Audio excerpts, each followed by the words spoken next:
Hey there, Robbie. I wanted to do a quick screencast for you of your program here, and I've been wanting to use this on my little mobile device for a while. So now's a good time to try it out. Everything should be complete for you. What I try to do is kind of shrink everything down so that it fits into your mobile screen here. Okay, and this is the overall protocol. I went ahead and put the important protocols that we talked about here, um, and then gave you just little check boxes. Not that you're going to check those all the time, but these are kind of the important things as far as your program goes. And if anything else comes to mind, I'll just put those down below there. You can hide all of these protocols as far as the fiber and your goals and everything and stuff like that by just clicking the little minus button that groups everything together. And now, boom, it's all gone. And then you just basically see your table down here. You'll be tracking your body weight in this column here. Macros, if you want to put them in, you can.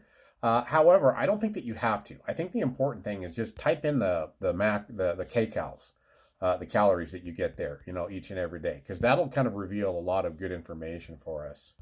I do kind of like to see what your lifting protocol, or like basically just how it kind of flows week after week after week. You can just put which week, which workout, or some sort of a cryptic language, right? The activity, right there as far as your movement goes, any side notes, etc. Okay, and then I'll put my little instructions here, and then over here you've got your steps, your weekly totals, etc., etc. Right? Okay, my friend. So now let's go over the training program, right? I'm actually pretty happy with this. I think this is a pretty badass program. So you've got two columns here. I tried to shrink this down as much as I could. So you can just kind of scroll here and see your exercise, your rep range, knock it off. There we go, etc., etc. There's little notes here, okay? So you might just kind of look at those real quick. I put hyperlinks in here for you so you can see kind of how I want you to do those particular exercises. I've only got the 2 weeks here right now, copied and pasted, but I'll go ahead and stretch that out for you. Again, we can, because I'm gonna move that out of the way. We can shrink that down. We're not gonna pay attention to that tonnage, right? Down here's all your little volume calculations, and then your range here, right? And then of course there's your little tracker as far as adding the sets per week. A couple things that I kind of decided on here that you've got the option of. You're going to see that there's a note here. If you want, you can do a heavy single to an RPE 8 for your first set of bench press, and then treat the rest of your work, kind of like back downs. So that's optional too. You would track your heavy single there, and then of course track your back downs over here. Okay. What else? Gosh, there was a couple of other things. Since I'm doing a screen recording on my phone, I can look at your program on my big screen here, my desktop. So yeah, just lots of notes there that you're going to note, here, etc. Okay. Hyperlinks for you on how I want you to kind of do these specific exercises, right? What else? It seemed like there was a couple of other things that. Oh, yes. And so, as predicted, these are going to be really long workouts, right? 23 sets. That's a lot of sets in a weight training session, right? So I was going to tell you that the way that I would do this, my friend, is the arm work, the overhead tricep dumbbell extension, the incline biceps curls. I think I would just do that on workout 3 here. And then likewise, same thing here. The arm work here, do that, right after workout 1, right?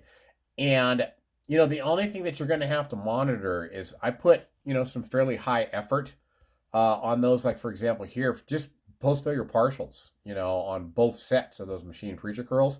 We're getting a lot of frequency in there, right? Because not only are we going to be doing the isolation work kind of with the lower body workouts, right? But then also we're going to be doing them, with the compound movements on workouts 2 and 4 as well, right? So just kind of monitor. We might have to kind of bring that effort down on some of those things. But the nice thing is that the volume was not quite as high as I thought it was going to be. With your bicep work here, 19 sets, right?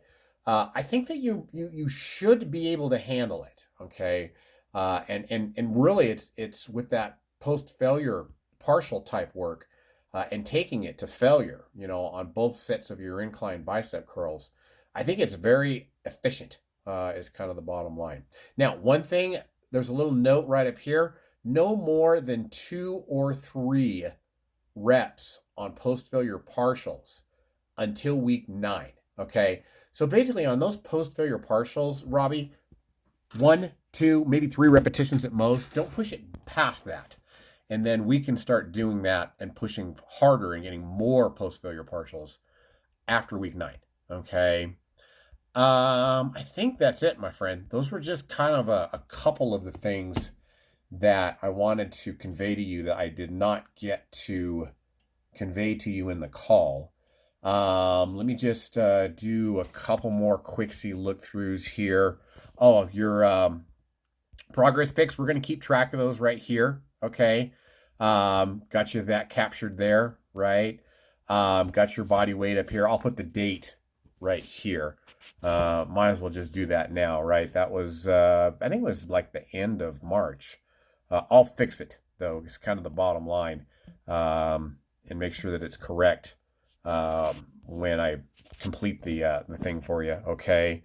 Let me look at my big screen here. I think, my friend, that is it. Just wanted to give you that bit of a summary, right, of the whole thing. And I think that is it. Hopefully. I don't want to have to make you another screencast. All right, partner. Pleasure talking with you. Keep in touch, okay? Take care now. Bye-bye.